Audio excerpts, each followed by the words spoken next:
Hello everybody, module 3. Okay, some more diagrams. So once again, we've got this one, we've got this one, and just going over this, I did write it in the notes that sometimes it is children that have their own expectations of themselves, and that could be because they themselves are copying from their friends, because their parents are doing it to them. So they think, oh, that's what I should be doing. Some children are just naturally that way inclined. It's just the way they are. And so again, that goes to the acceptance that it's okay. And again, sometimes it is parents, it's the teachers and coaches that can do it. So I just wanted to clarify that bit.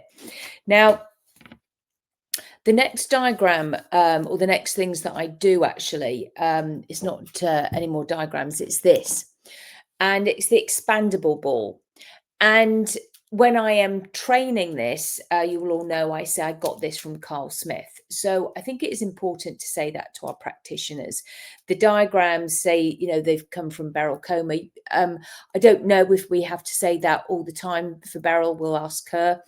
And but Carl Smith, he's not necessarily a part of this, so I think it is appropriate to say to people that you are training as practitioners that this came from Carl Smith, and then he always says make it your own, and so I did. Now, when you are training this, I do want you to train it the way I train it, okay? Because then when other people are going out, then yes, it will become diluted and people will make it their own. You will probably make it your own as well when you are working with clients. However, if it gets too diluted within the trainings, then it's just going to get extremely diluted and become wishy-washy. I'm not sure if that makes sense. It does to me. Okay, now I have lots of these. And I use these, I have two when I'm training or when I'm seeing clients, because I will give one to my client as well. And it's very interesting. If you have not already noticed if they have a tendency towards ADHD, you will become more aware of it now, because they'll immediately just go, oh, great, I've got something to do. Okay. And it's very interesting because you will also notice people who are just not that way inclined. They will really want to give it back to you when they've finished doing whatever they're doing with it. It is quite interesting to notice. Now, these things doesn't bother me if somebody's carrying on doing that, because I think it's great that they can probably focus more on what I'm saying because their hands are busy doing this. So it's absolutely fine. Now, what is this? Well, you all know it represents the amygdala. Okay. And this is what I say to my clients. Well, now we have this. And again, sometimes it's rolled around the floor. And I do that all on purpose because I want it to act as like a pattern interrupt. It's like, what is she doing now? For little children, it's like, it's great. If we're on the floor and I'm going, well, this, and they've got one, and it's like mine rolls away. It's just great because it's like play. Okay. Now, at the moment, I'm explaining everything as though we're doing it to the parents and teenagers. I will explain it. This is what I do with my young children as well, the amygdala. However, prior to that, I will have also gone over how the rapport building with those other little things about favorite color, their food and things like that. But for purposes of this, I'm going to do all of the amygdala with you in this training module here right now for the adults, including the teens, and then I'm also going to do it for the children. Now, so I say this is going to be for the adults and children, the teens, okay? So this represents our amygdala, and it's always looking after us. So it's going fight, flight, freeze, fight, flight, freeze. And we need it to do that because, just say, if a now again, whichever country you're in, you're going to have to know which country you're in. If a snake, copperhead, slithered in here right now, we'd both go like that.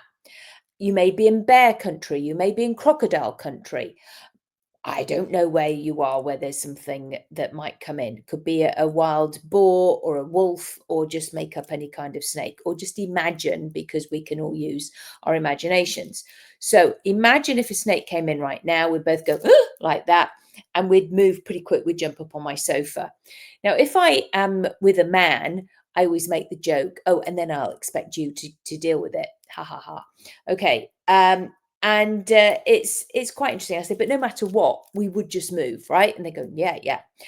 And I said, because if I asked you to jump up on my sofa right now, you'd go, why? And I mean, sometimes they literally look at me with shock horror, thinking she's not going to make me jump up on the sofa, is she? Uh, so I say, so aren't our brains amazing? Because we just move. We get a shot of cortisol, a shot of adrenaline, and we just move. So aren't our brains amazing? Okay. Yes. All right. We really want that. Yes. And explain that to everybody that you are training. Now, I think it's really important that the practitioners all then practice this with each other as well, uh, because it can be a little bit tricky. It might look very easy for me doing it, and you will see me going over this and going over this in those 1 hour things that I do, because I think it is important for people to understand that when they are like that their adrenaline is involved, and so is their cortisol. So I say, so aren't our brains amazing? And then I say, so imagine we are in a bank and a robber comes in with a gun. We're going to go like that. Now, I think there are some places that you wouldn't be allowed to use that word gun in some states. So just say they come in with some sort of weapon. Okay. And we'd go like that. And then they also smell of a really stinky cologne as they grab us by our shoulders and shove us in a tiny wardrobe, closet, room, okay, whichever you want to use. Now, we're now trapped. And then the police come, they take him away. Ooh, we go back down there. Phew. So we're getting people alarmed, but then we're getting them down there again pretty quick. But do you know what? You don't like being touched on your shoulder anymore, because he anchored in fear. Yeah, he anchored in fear. And some of you might not like flying. Some of you might not like elevators, lifts. Some of you, if you're in a small cinema or a small room, you might always have to have the doors open. Or again, going back to the cinema bit, which is like a movie theatre, you might always have to sit on the edge of this, on the aisle. So, and then 20 years later, we could start smelling that smell of the stinky cologne. I'm going, oh, what's that? What's that? And we don't know what it is. We might even have a panic attack.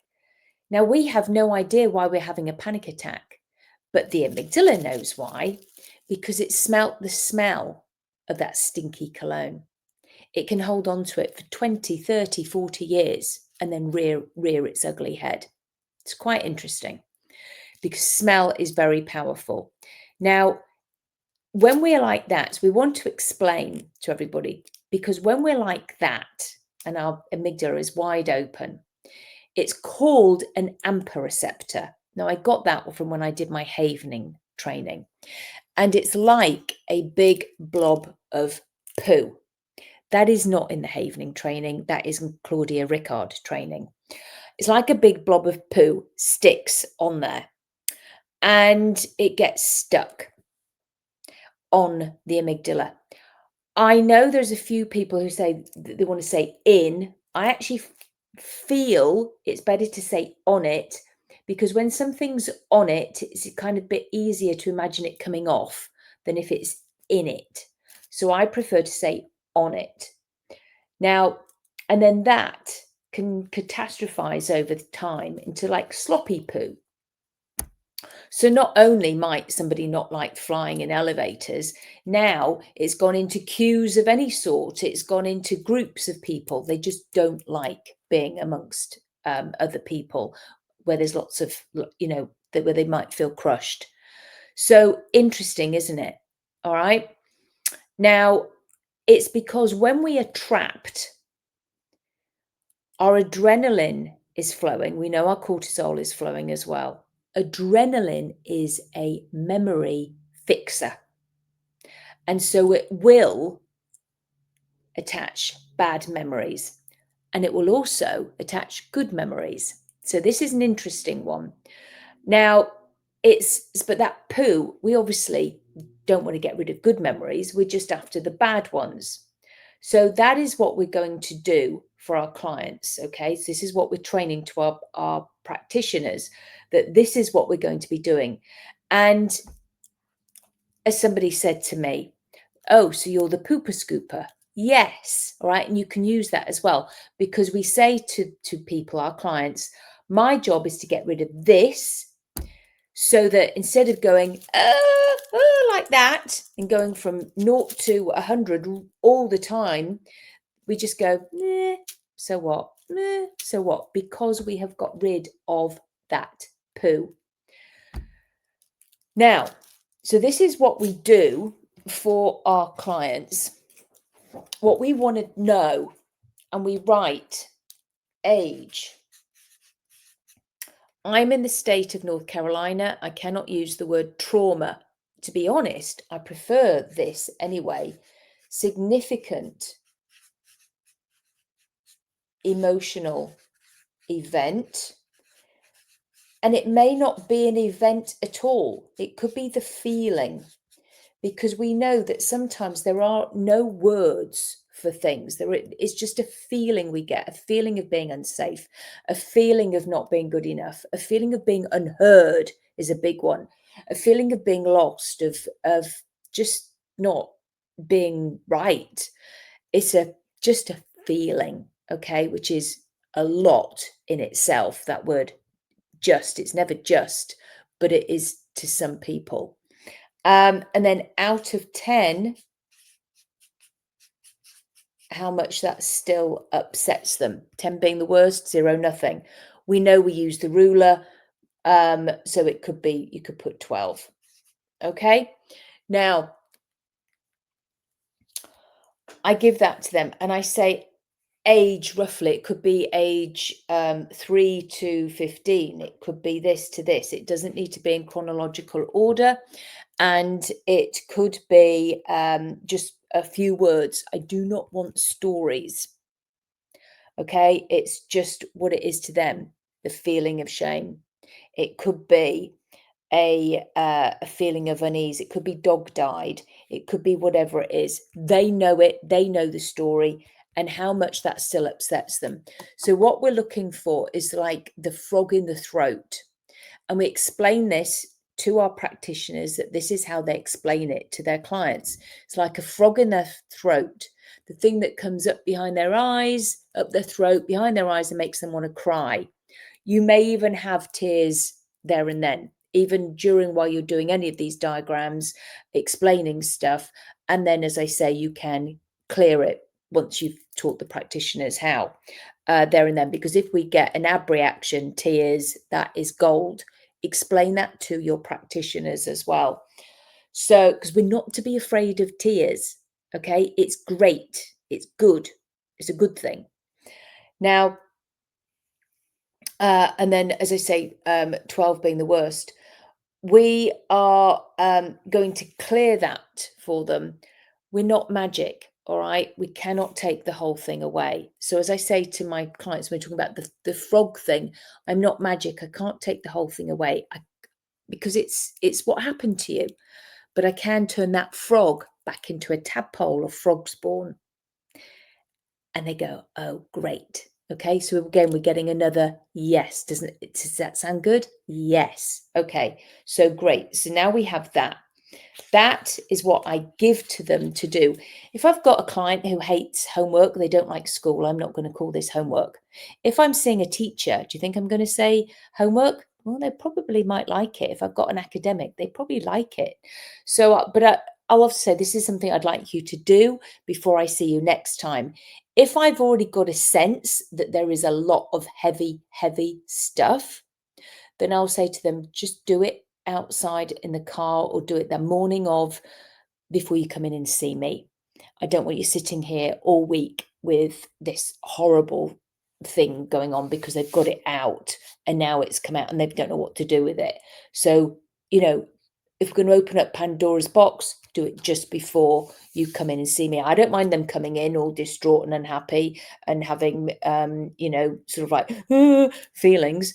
Great. I love it. Okay. So you've got to know your person. All right. Again, train that. It's really important that we're not activating people into things where we're not there to then clear it, because that is what we are doing. We are clearing things. So now, what I have done recently, and again, I got this from one of our people, all right, that we, and I'm just going to try and look for a bunny. Oh, I've put it away. Oh, no, I haven't. I've got one here. That's good. Okay. So one of our group said, oh my gosh, yes. So we've got the poo, but actually we could also get some Play-Doh poo. And I did this only just today, and it is so useful for people to actually physically put that on there.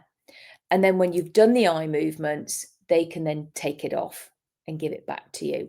Again, it can be split up into pieces. It's going to be however you use it. Do have some with you. You can get little packs of clay. It does dry out pretty quick, so it's like one a client. And you can put cellophane around it. But it's really useful. They actually get this other thing. Again, it's a kinesthetic thing. They're taking it off. They're taking it off. They're activating themselves into it, and then they're taking it off, because this is all ADAC. So it's activating them into the thing, and then we're dissociating them, activating it. We're associating them into it, and then we're clearing it.